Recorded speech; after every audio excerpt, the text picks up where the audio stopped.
Vous êtes bien sûr Bénin Business 24. Merci de votre fidélité. Bienvenue au 12h45, le sommaire.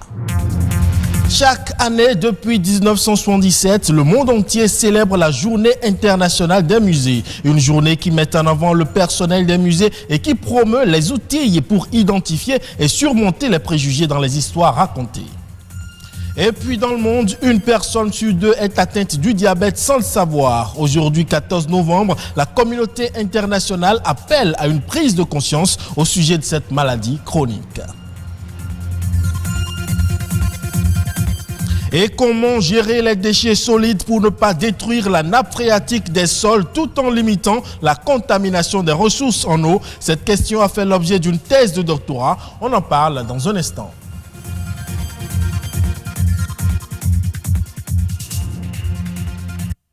Je le disais dans le titre, on célèbre aujourd'hui la Journée internationale des musées. Une journée qui met l'accent sur le rôle des musées en tant qu'acteurs actifs dans la communauté. Habituellement célébrée le 18 mai, l'édition 2020 a été reportée à ce jour au 14 novembre en raison de la crise sanitaire de la Covid-19. Placée sous le thème Musée pour l'égalité, diversité et inclusion, cette journée est l'occasion pour les professionnels des musées d'aller à la rencontre du grand public et de le sensibiliser aux défis auxquels les musées doivent faire face pour être des institutions au service de la société et de son développement. Marius Félix Dakbogan est conservateur de ce musée. C'est lui le maître de ce coin de l'histoire du Bénin. La valeur de cette activité. Il connaît les œuvres exposées ici sur le bout des doigts. Des ricades, des sabres et des objets de culte fonds qui retracent l'histoire du temps romain. Toute l'identité d'un musée. Un musée, c'est un espace dans lequel sont présentés un ensemble d'œuvres ou d'objets historiques. Et c'est un espace dans lequel on raconte une ou des histoires, complètes ou incomplètes, et qui permet aux visiteurs de découvrir une partie de l'histoire. Un morceau de l'histoire souvent méconnu ou mal compris. Et c'est le cas de ce musée qui est le reflet d'un passé glorieux raconté à travers les ricades. Le petit musée de la Récade permet de retracer d'une certaine manière l'histoire du royaume du Dahomey à travers les objets qui sont présentés, donc les ricades, notamment toutes les personnes qui ont gouverné, mais également les structures qui étaient importantes comme les Amazones, comment fonctionnait l'armée, etc. Ça nous permet de découvrir beaucoup de choses sur le fonctionnement du royaume du Dahomey à l'époque.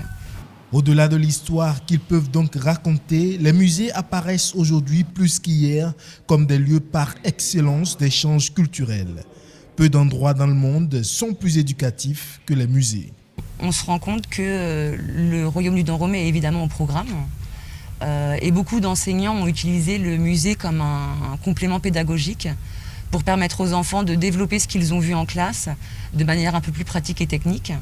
Donc absolument, le musée, enfin les musées peuvent être des outils pédagogiques. Néanmoins, il est important de mettre en place des outils adaptés selon les publics que l'on accueille. On ne présente évidemment pas le musée de la même façon s'il s'agit d'enfants ou d'adultes.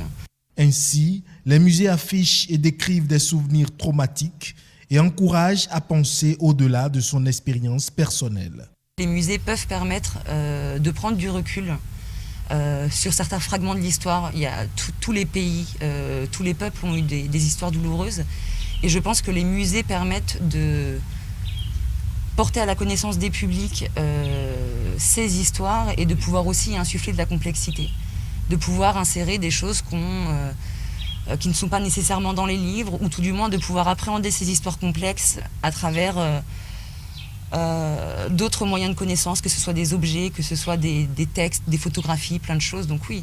La célébration chaque 18 mai de la Journée internationale des musées offre donc l'occasion d'accepter le passé et d'établir un dialogue pour aider à réconcilier les souvenirs. Et vous l'avez compris, c'est un élément qui a été réalisé dans le cadre de la journée célébrée normalement le 18 mai, mais qui a été reporté cette année au 14 novembre. Un chiffre à présent, 400 millions. C'est le nombre de personnes qui souffrent du diabète dans le monde, ce qui en fait un enjeu de santé publique majeur. Aujourd'hui, 14 novembre, journée mondiale du diabète. Professionnels de santé et grand public sont appelés à prendre conscience de l'importance de la prévention afin d'identifier les risques de cette maladie au plus tôt. Le diabète, cause et traitement, c'est à travers cet élément signé Amandine Aniambossou. Vous avez une soif intense, des urines abondantes ou encore vous constatez un amaigrissement rapide. Eh bien, vous souffrez du diabète, une pathologie due à un excès de sucre dans le sang. Le diabète, c'est une maladie chronique caractérisée par une hyperglycémie, c'est-à-dire un taux élevé de sucre dans le sang. Et cela résulte soit d'un défaut de sécrétion de l'insuline par le pancréas ou bien d'un défaut d'action de l'insuline. Il existe plusieurs types de diabète, mais la forme la plus fréquente est le diabète de type 2. Il représente du moins 90% des cas de diabète. Aujourd'hui, il existe de nombreux facteurs qui exposent au diabète de type 2. Nous avons, c'est vrai, l'hérédité, nous avons l'âge avancé, déjà au-delà de 40 ans.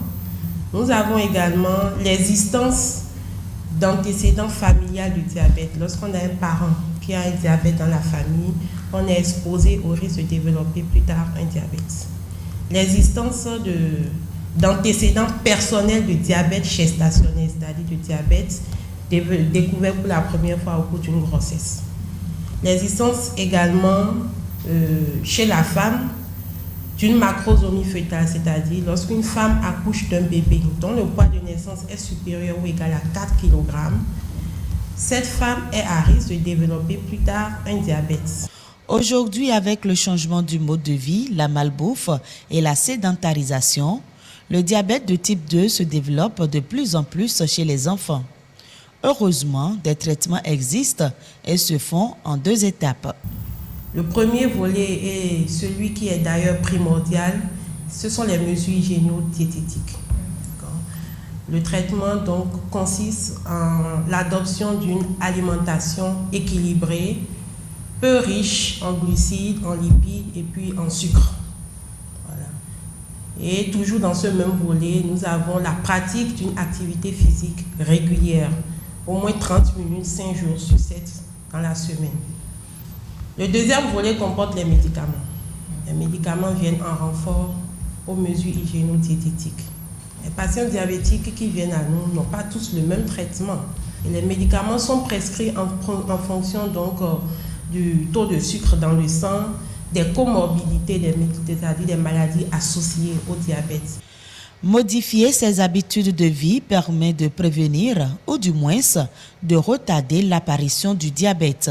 Et un diabétique peut être un malade en bonne santé.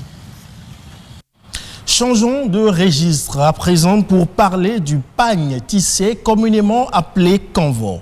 Il est ancré dans les habitudes vestimentaires des Béninois, notamment des ethnies Yoruba, Batonou et Fon. Un patrimoine identitaire dont la promotion pourrait permettre de révéler l'authenticité des populations béninoises et ainsi participer à l'économie locale et l'émergence du textile béninois. Suivons cette interview qui nous en dit un peu plus. Si nous parlons de l'histoire du Kanva, on refait au roi Agonglo. C'est ce roi, dans ses conquêtes, allé à Oyo, a vu un tisserand en train de tisser là-bas. Il dit ça m'intéresse. Il ordonne à ses guerriers de le prendre pour son village à Abomey. C'est là qu'il l'a amené dans son palais. Et ce tisserand habillait ce roi jusqu'à ce que les enfants du roi aussi ont appris à tisser. C'est là le tissage aujourd'hui, dans le palais du roi Agonglo, dans le quartier du roi Agonglo. Presque ces petits arrière-fils sont tous tisserands. Leur vie avec le kanvo fait la fierté du Bénin parce que ça va de notre culture. Déjà au sud, quand un Béninois porte notre kanvo, on sait déjà qui il est. Quand tu prépares ta valise et tu n'as pas kanvo dedans, ta valise n'est pas complète. Donc le kanvo béninois identifie le Béninois. Ce n'est pas le tissage que moi qui suis ici je gère ma vie, je m'occupe de ma famille. Donc, si l'État nous aide à développer, à valoriser bien, beaucoup vont rentrer dedans et vont gérer leur vie avec. Pour apprendre aujourd'hui, nous avons des associations qui sont prêtes à former les gens en moins d'un peu de temps. Avez-vous jamais entendu parler du lixiviat? Certainement pas. C'est un liquide produit par les déchets solides et qui détruit la nappe phréatique. Mais comment ce polluant organique et métallique migre-t-il vers les sous-sols? Cette question a fait l'objet d'une recherche scientifique dans le cadre d'une thèse à l'université d'Abomey-Calavi. Le but étant de comprendre le phénomène et de limiter la contamination des ressources en eau. Rodrigue Babagbeto nous en dit un peu plus. Des décharges sauvages, ces dépotoirs, les grandes villes des pays en voie de développement en comptent plusieurs. En cause, la forte pression démographique constatée ces dernières décennies qui crée de nouveaux modes de consommation, ces derniers entraînant des productions importantes de déchets. Face à cette situation, pas facile pour les gouvernants de trouver une politique adéquate de gestion de ces déchets. Conséquence, des ordures entassées dans des dépotoirs donnant naissance à des polluants organiques et métalliques. Quand vous avez des déchets, et que l'eau de pluie tombe là-dessus, ça produit un liquide qu'on appelle le lixiviat. Ce liquide est très très chargé en matière organique et en matière métallique. Et cette charge que vous avez est drainée vers les nappes souterraines et pollue nos nappes. Les nappes polluées, qu'adviendra-t-il de l'eau puisée par les populations et surtout de la santé de ces dernières? Pour éviter le pire, Sophia Tony Fadé se penche sur le processus de migration des polluants organiques et métalliques dans les sols sous-jacents aux décharges sauvages. Une thématique dont elle présente ici l'étude pour sa thèse de doctorat devant un jury international composé de 6 professeurs, 4 Béninois, un Burkinabé et un Togolais.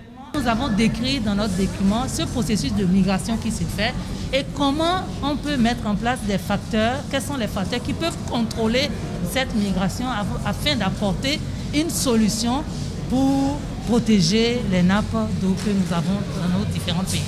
Pour décrire ce processus, il aura fallu à cette quinquagénaire un retrait de ses manteaux d'ancienne directrice générale du Centre des œuvres universitaires et sociales et d'ancienne ministre afin d'arborer celui de compagnon des déchets pour une période de 3 ans.